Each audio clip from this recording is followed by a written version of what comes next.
Two double murders in Omaha, Nebraska over the course of 5 years had people in the neighborhood worried that the killer was picking random targets. An 11-year-old boy, a housekeeper, and a doctor and his wife were the victims. Tomorrow on 48 Hours, Jim Axelrod reports on the clues that led police to an unlikely suspect at a famous hospital. Here's a preview. From the beginning, this was strange. It happened in Dundee, the heart of Omaha. It was March 13, 2008. 11-year-old Thomas Hunter was captured on this school bus video arriving home.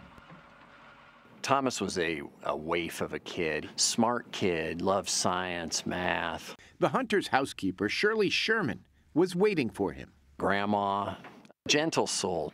Todd Cooper is the court reporter for the Omaha World Herald. It's the mundane world of after school, and then it's just shattered by a monster.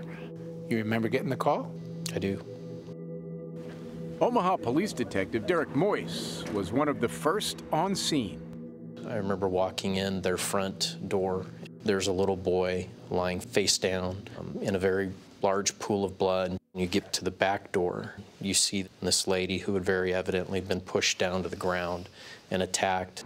No DNA, no motive, no apparent suspects. But one neighbor spotted an unfamiliar car and caught a glimpse of the driver.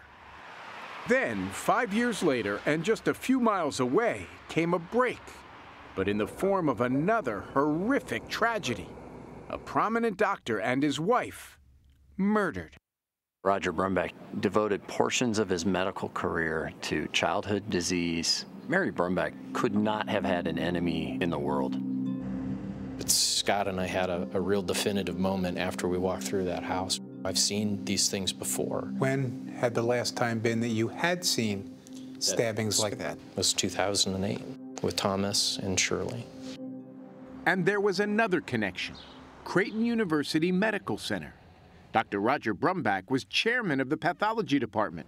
His close professional colleague, Tom Hunter's father, Dr. Bill Hunter. Someone was targeting doctors. Light bulb must have gone off very brightly.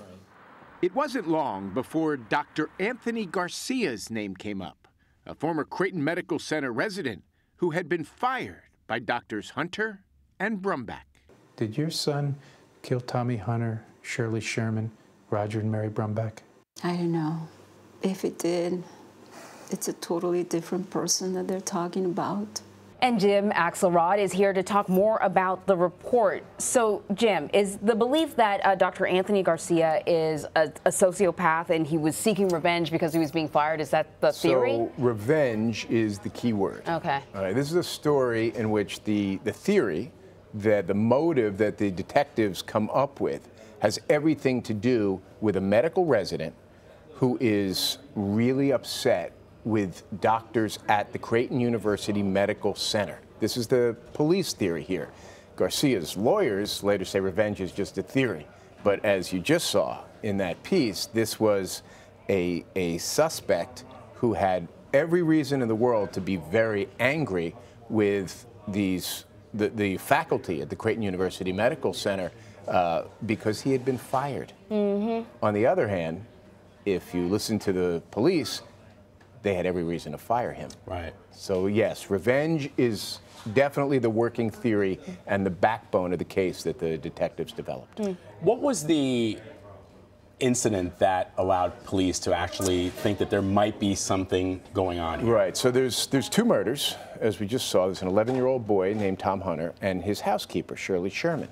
And detectives have no DNA, they have no motive, they have no physical evidence to go on. So the case is cold for 5 years. There is an enormous degree of frustration among these detectives with the Omaha Police Department. In fact, when I interviewed them, as you'll see in this hour, how often do you see a homicide detective cry in relief once the case is cracked? You just don't usually see that. But you have this 5-year period where they can't get their arms around this brutal death of an 11-year-old boy. And then 2 doctors are killed on Mother's Day 5 years later, and the cops have their aha moment. So watching those 5 years sort of bookend, on one end this double murder, and on the other end another double murder which solves the first one, that's what this hour is all about. And you actually spoke to the suspect's mother. Oh my goodness. What was that like? I got to tell you, Yeah. this was one of the more painful things I've ever sat through, watched. To watch a mother, never mind whatever the son did or didn't do, to watch a mother's pain and watch her sort of get her arms around this horrific conclusion that perhaps her son is a killer was brutal. Wow. Yeah. All right. Jim Axelrod, thank you so much for being here. We appreciate it.